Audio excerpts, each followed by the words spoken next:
As film fans, I feel like we all have a special list of movies that we turn to when we're feeling down. That list has comfort movies, feel good movies, comedy movies, and films that match our melancholy mood. For me, the movie that tops my list is The Perks of Being a Wallflower. I first saw the film when I was in high school and going through a rough patch mentally. It's a film that punches you right in the gut, but also makes you feel like you're not the only person that's lost in this big, crazy world. It's a film that leaves you in tears, but make sure you're smiling through your watery eyes as the credits start to roll. Let's take a look at it.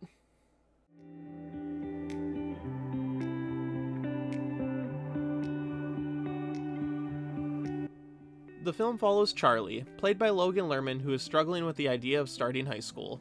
His sister has a boyfriend, his brother is away at college, and the only friend he ever really had took his own life within the past year. In the first few weeks of starting school, he ends up meeting Patrick and his stepsister Sam, who are part of a group of senior outcasts. They start bringing Charlie to parties and become super close throughout the entire school year. Charlie slowly starts to fall in love with Sam even though she has a boyfriend. After a failed attempt at a relationship with one of the other friends, and openly expressing his love for Sam, Charlie is exiled from the friend group. The depression he had from losing his friend, alongside PTSD he had from his aunt assaulting him when he was a child, lands Charlie in a mental hospital right before the end of the school year. When his group of friends find out what happened to him, they accept his apology before they all leave for college over the summer. The film ends with Charlie, Sam, and Patrick hanging out one last time before the next school year begins, and Charlie and Sam share a kiss as the credits roll. I use the term emotional roller coaster a lot when describing films, but this movie truly is an emotional roller coaster. There are breakups, PTSD, abuse, suicide, sexual assault, depression, and bullying scattered throughout the entire runtime of this movie. With so much heavy material, the film does a really good job of allowing you to feel the pain of all these characters without making it super brutal as a viewer. Most of the heavier topics are implied or spoken about rather than actually showing us what happened. With the movie being based off of a teen novel, I think most of that was done to keep a PG-13 rating, but as a viewer, inferring all these things lets you picture it in your own mind, and that honestly leaves a deeper impact. All of the topics covered in this film are also balanced super well. They aren't overshadowing one another, but all coexist in a way to make us feel as viewers no one's struggle is more important than someone else's. I think that's super important in a film like this, because if we're able to latch onto one of these characters' struggles, we can then visualize how other people dealing with adjacent issues could be hurting just as much as we are. When a movie chooses to cover one of these topics, they are taking a risk at upsetting a lot of people. The Perks of Being a Wallflower threw caution to the wind and decided they wanted to touch on a plethora of issues plaguing teenagers today, and they managed to do it tastefully and respectfully. The Perks of Being a Wallflower does a lot more than just balance out all of the super touchy subjects, though. It establishes many characters that feel like real portrayals of high schoolers and adults. The film strays far away from the cliche of having adults play high school characters and adults being out-of-touch whack job caricatures. With the film being set around a group of outcasts, the overall structure of the main cast definitely falls under what most would probably group as the theater kid stereotype, which I don't always relate to personally. That is more of a background idea though, as the majority of the conversations are more genuine person-to-person talks, rather than opting for a pop culture reference-heavy script. The highlight of the cast is very clearly the three leads, Charlie, Sam, and Patrick, played by Logan Lerman, Emma Watson, and Ezra Miller. The amount of on-screen chemistry the three had really pulls you into the film and makes us view them as the fictional people they are portraying. The setup of Charlie seeing Patrick being a bit of a clown in shop class, followed up by him working up the courage to sit next to him at the football game just to say hi, is such a natural series of events and works with how these characters present themselves. This is followed up with Sam and Patrick bringing Charlie to a party. The party just feels like a big group of high schoolers hanging out in a basement, smoking and drinking. Which, that may not sound all that surprising, but I feel like in movies most high school parties are blown way out of proportion. There's normally 500 kids packed into a massive house with a bunch of crazy stuff going on like it's Project X. But how Perks of Being a Wallflower presents high schoolers doing normal out-of-school activities is very realistic.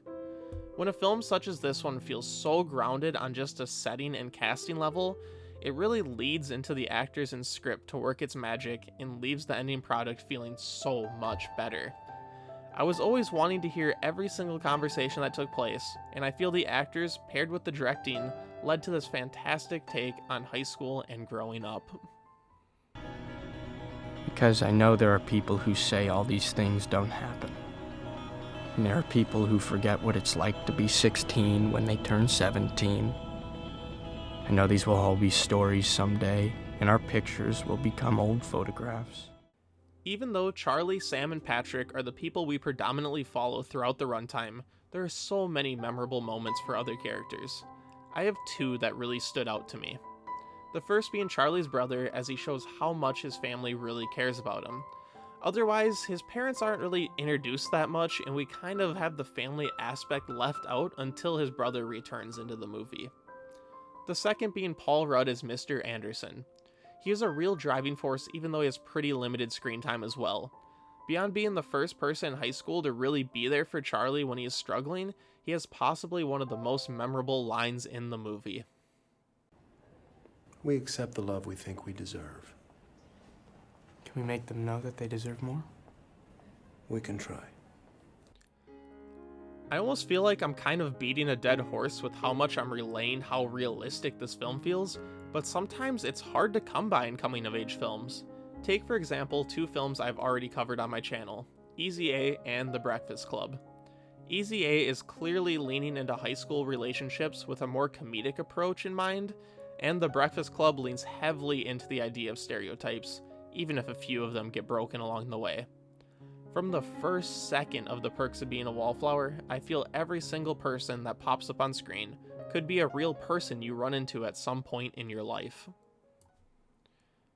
There really isn't much else to say about this film. The Perks of Being a Wallflower isn't a movie that has a lot to analyze, as it is more of an emotional experience than anything. There are no Easter eggs or hidden messages, it's just you and the characters going on a wild journey over the course of one school year. And that's okay. This film really didn't have to do much else beyond that. The performances are great, the camera work and editing did what it had to do, and I honestly think that's a good thing. I think sometimes as film fans we get a bit too caught up in rating movies, overanalyzing them, or arguing about differences in opinions we have. The Perks of Being a Wallflower is just a very bare bones movie that presents itself and asks you to feel something. That is something I adore about film. We get to just escape life for a couple of hours and connect directly with some characters someone else dreamed up one day, and it has the chance to hit us hard.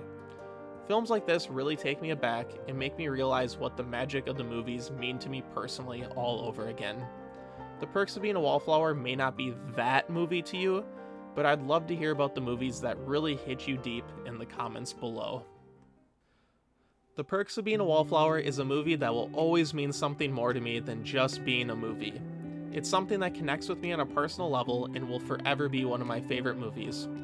It's a film that took on a plethora of touchy subjects, but ended up making something that is overflowing with love and acceptance. Coming-of-age movies is a genre that I've always been drawn to, and Perks of Being the Wallflower is one of the best. I highly suggest you check out this film, or give it a rewatch if it has been quite a few years since you have last seen it. Because if you're feeling lost in this big, crazy world, Charlie, Sam, and Patrick remind us that we are, in fact, infinite. And in this moment, I swear, we are infinite. I want to thank you for checking out my review of The Perks of Being a Wallflower. Have you seen this movie before? Did it impact you as much as me? Let me know in the comments down below. And while you're down there, please drop a like and subscribe to the channel. It all goes in a long way in helping me out. Thank you, and have a good one, everybody.